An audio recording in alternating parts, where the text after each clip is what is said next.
जिंदाबाद।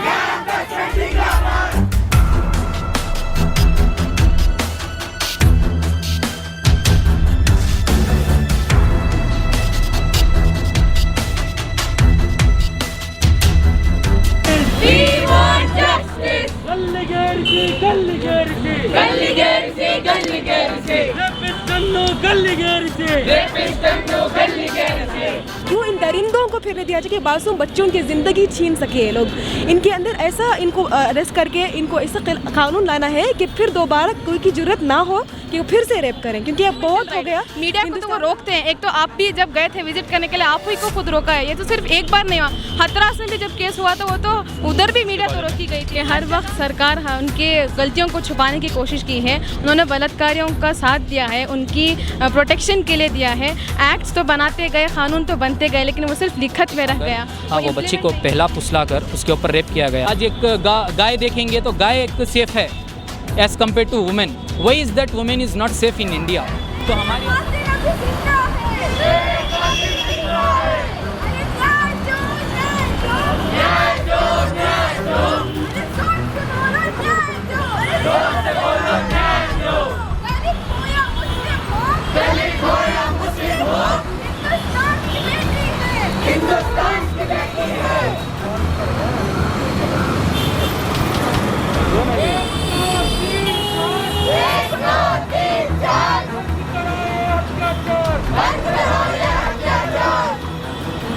सर, आपका नाम? सैयद आखिब। तो ये प्रोटेस्ट को लेकर सरकार से क्या मांगे हैं आपकी?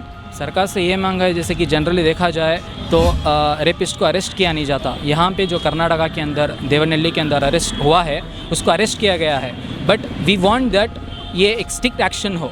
देवनहल्ली के अंदर इशू हुआ, रेप केस हुआ। 8 से 10 साल की बच्ची के ऊपर जो है ना एक बुरी तरीके से रेप किया गया। हाँ, वो बच्ची को पहला फुसला कर उसके ऊपर रेप किया गया। अभी पुलिस उसको अरेस्ट करती है, सिर्फ एक छोटा सा उसके ऊपर जो है ना एक चार्जेस डालकर हैं, मगर ये चार्जेस डालकर उसे फिर छोड़ना, इसे इंसाफ नहीं कहते। इंसाफ उसे कहते हैं उसको जो है ना एक फांसी की सज़ा हो। दूसरे स्टेट्स में देखेंगे बहुत सारे रेप्स हुए ना, उनके ऊपर कार्रवाई हुई। यहाँ पर अरेस्ट हुआ है मगर फिर छूटना, that is not called as justice.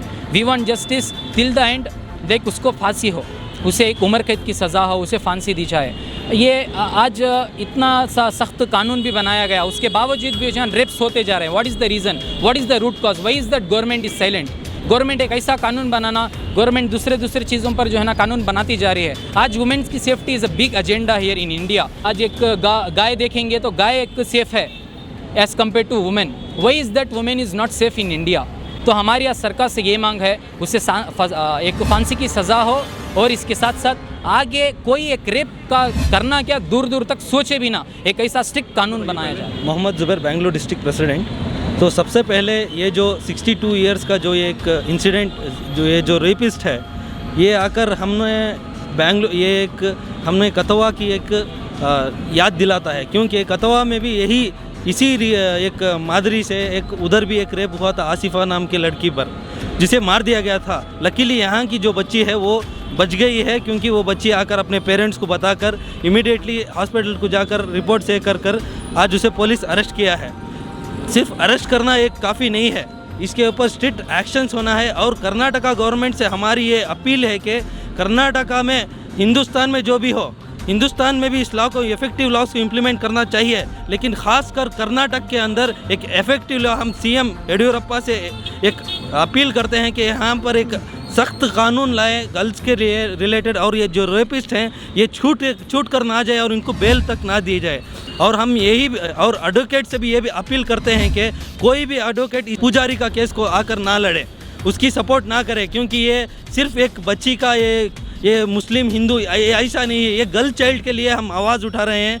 ये हर एक, चाहे वो आसिफा हो, चाहे दानम्मा हो, चाहे कोई भी हो, हर जब कहीं भी नाइंसाफ़ी हुई है, हम आकर आवाज़ बुलंद किए हैं। और इस मुकदमे में भी हम यही चाहते हैं कि उस रेपिस्ट को फांसी हो, क्योंकि उसने सिर्फ रेप नहीं किया, उसके साथ साथ उस बच्ची को मारने की धमकी भी दी है, और उस बच्ची को एक धमकाया भी है कि अगर तुम बाहर बोलोगी तो मैं उसको जान से मार दूंगा। तो ये थ्रेट भी है और अटेम्प्ट टू मर्डर भी है।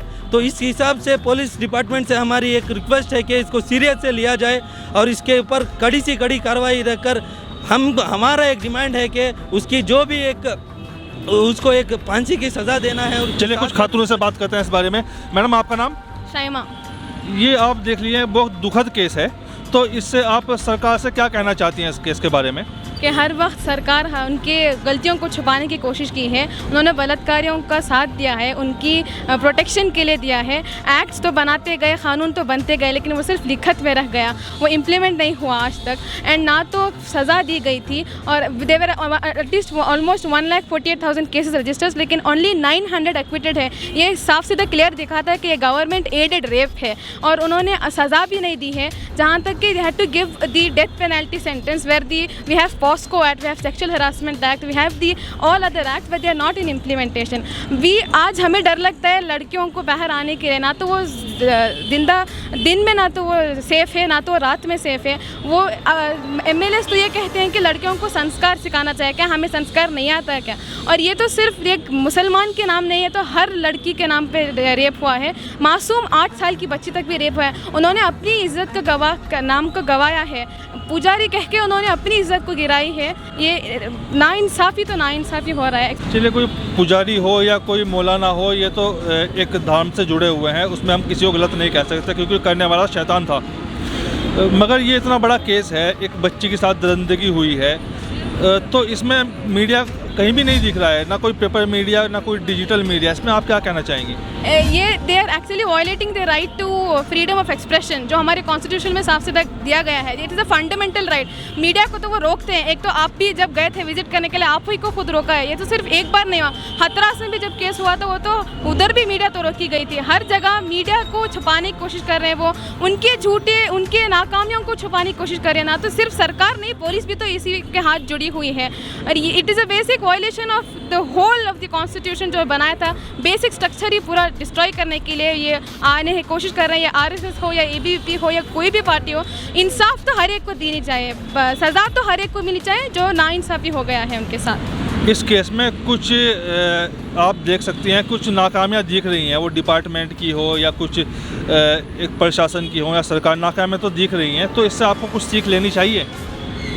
सीखना तो ये नहीं है कि वो सरकार का काम है, सरकार देना है हमें। सरकार we elected them and sent them that they will provide service for the people. हमें तो उनसे उम्मीद थी, उनका करने का ये था। हमारा तो हक है कि हम आवाज़ उठाएंगे। We have no other option but left this, because सरकार उनका काम नहीं कर रही है। रिस्पॉन्सिबिलिटी तो it is their, whole responsibility their, because we gave them the responsibility and sent them over there. They had to fulfil it. आपका नाम? मेरा नाम रुखैया है। और आप क्या बोलना चाहती हैं? जी, इसके बारे में जो मैं ये कहना चाहती हूँ कि क्यों इस तरह के रेप्स को खुले आम होने दे रहे हैं। पहली बार क्यों रेपिस्ट को इतनी हिम्मत मिल रही है कि वो फिर से अटेम्प्ट करे, फिर से मासूम बच्चों पर हाथ उठाए। उनकी जुर्रत क्यों इतनी बढ़ती जा रही है? क्या हमारे पास सॉलिड से एक कॉन्स्टिट्यूशन का सिस्टम नहीं है? क्या हमारे पास उनको अरेस्ट करने का, ऐसे रेप के ऊपर एक बहुत बड़ा कदम लेने का क्या हमारे पास कोई ऐसा नहीं है क्या? बिल्कुल है। हमारे पास इतने सारे एक्ट्स हैं, इतने सारे हमारे पास अरेस्ट करने के लिए हर चीज़ दिया गया है। जब कॉन्स्टिट्यूशन हमारा ये कह रहा है, तो क्यों इनको खुले आम फिरने दिया जा रहा है? क्यों इन दरिंदों को फिरने दिया जाए कि मासूम बच्चों की ज़िंदगी छीन सके ये लोग? इनके अंदर ऐसा, इनको अरेस्ट करके इनको ऐसा कानून लाना है कि फिर दोबारा कोई की जरूरत ना हो कि वो फिर से रेप करें। क्योंकि अब बहुत हो गया। ये साल यूपी में से शुरू हुआ था, कितनी मनीषा जो हमारे यूपी की लड़की, हाथरस रेप, और उसके बाद ऐसे लगातार रेप्स हो रहे हैं। उसमें चंद ही रेप्स को रिकॉग्नाइज किया गया और उनके ऊपर एक एक्शन लिया गया था। इसके अलावा बहुत सारे हो रहे हैं, लेकिन बहुत सारों को छुपाया जा रहा है और उनको एक कॉम्पनसेशन की तरह उनको पैसे देकर छुपाया जा रहा है। मोस्टली ये केसेस जो है बैकवर्ड, जो है नीचे कुचले हुए तबक़ात, जैसे कि दलित्स और मुस्लिम्स है, दूसरी तबक़ात है, ट्राइबल्स हैं, आदिवासी से, ऐसे ऊपर बहुत ज़्यादा हमला हो रहा है।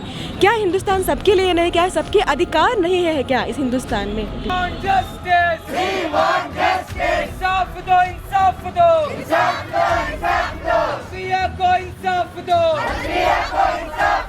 इंकलाब जिंदाबाद, कैंपस फ्रेंड जिंदाबाद, 1 2 3 4 बंद करो ये अत्याचार,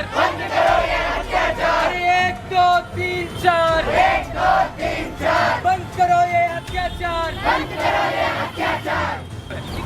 ನಾವು ಎಂದಿಗೂ ಇಲ್ಲಿ ಬಂದು ಬೆಂಗಳೂರಾಗಲಿ ಮಂಗಳೂರಾಗಲಿ ಕರ್ನಾಟಕ ಆಗಲಿ ಇಂಡಿಯಾದಲ್ಲಾಗಲಿ ಎಲ್ಲಿಯಾದರೂ ಅನ್ಯಾಯವಾದರೆ ಕ್ಯಾಂಪಸ್ ಫ್ರಂಟ್ ಆಫ್ ಇಂಡಿಯಾ ಮುಂಚೂಣಿಯಲ್ಲಿ ನಿಂತು ಪ್ರತಿಭಟನೆ ಮಾಡ್ತದೆ. ಯಾರಿಗೆ ಅನ್ಯಾಯವಾಗಿದೆ ಅವರಿಗೆ ನ್ಯಾಯವನ್ನು ಕೊಡಿಸುವಂತಹ ಕೆಲಸ ಕ್ಯಾಂಪಸ್ ಫ್ರಂಟ್ ಆಫ್ ಇಂಡಿಯಾ ಮಾಡ್ತಾ ಇದೆ. ಸ್ನೇಹಿತರೆ, ಮೊನ್ನೆ ದೇವನಹಳ್ಳಿಯಲ್ಲಿ ಚೌಡೇಶ್ವರಿ ದೇವಾಲಯದ ಅರ್ಚಕನೊಬ್ಬ 62 ವರ್ಷದ ವೆಂಕಟರಮಣಪ್ಪ ಅಂತ ಹೆಸರು ಒಂದು 62 ವರ್ಷ 10 ವರ್ಷದ ಬಾಲಕಿಯ ಮೇಲೆ ಅತ್ಯಾಚಾರ ಮಾಡಿದ್ದಾನೆ. ಚಿಕ್ಕ ಮಗು, ಇಷ್ಟು ಮಗು ಇರ್ತದೆ ಅಂತ ಒಂದು ಮಗುವ ಮೇಲೆ ಅತ್ಯಾಚಾರ ನಡೆಸಿದ್ದಾನೆ. ಇದು ನಮ್ಮ ಕರ್ನಾಟಕದಲ್ಲಿ ನಡೆದಂತಹ ಒಂದು ದುರದೃಷ್ಟವಾದ ಘಟನೆ. ಇದರ ವಿರುದ್ಧ ಯಾವುದೇ ಒಂದು ಮೇನ್ ಸ್ಟ್ರೀಮ್ ಮೀಡಿಯಾ ಮಾತಾಡ್ತಾ ಇಲ್ಲ, ಯಾವುದೇ ಒಂದು ನ್ಯೂಸ್ನಲ್ಲಿ ಇದರ ಬಗ್ಗೆ ಮಾತಾಡ್ತಾ ಇಲ್ಲ. ಯಾಕೆ?